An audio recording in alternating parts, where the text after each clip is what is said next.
Thank you. Thank you, ladies and gentlemen. Your applause has been recorded and will be donated to a less fortunate artist.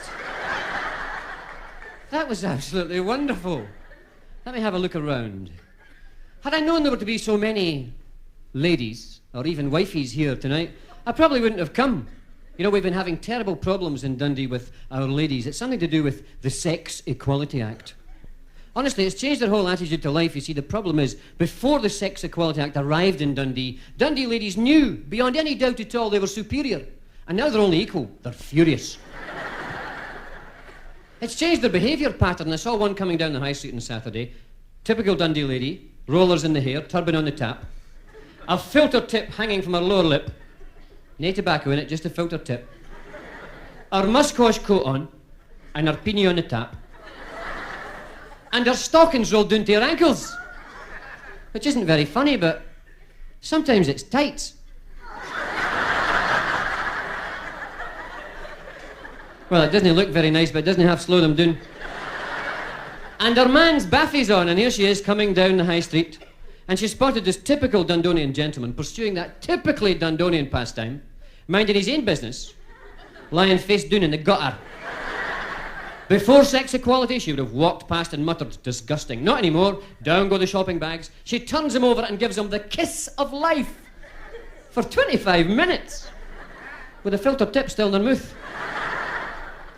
The chap finally staggers to his feet. He says, I didn't ken what the hell you did, missus.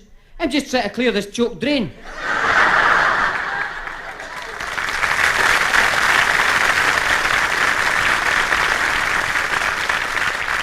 Ah, yes, but where would we be without you? Where would Dundee be without the Dundee wifey? You know, you ladies have made our city famous worldwide.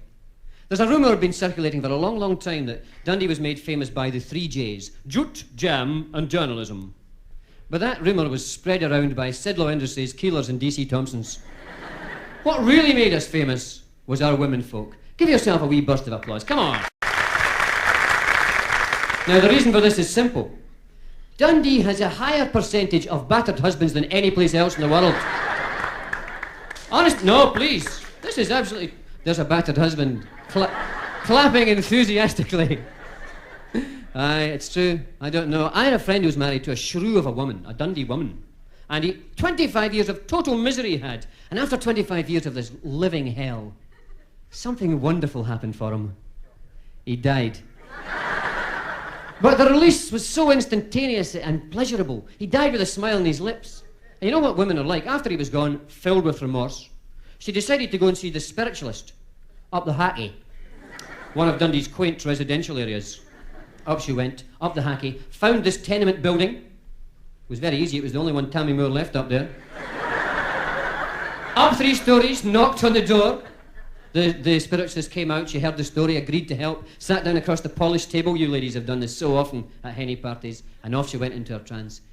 And after 3 minutes, the spiritualist says, I have your husband for you now, go ahead, please. She says, is that you, Bob? This voice from nowhere says, eh.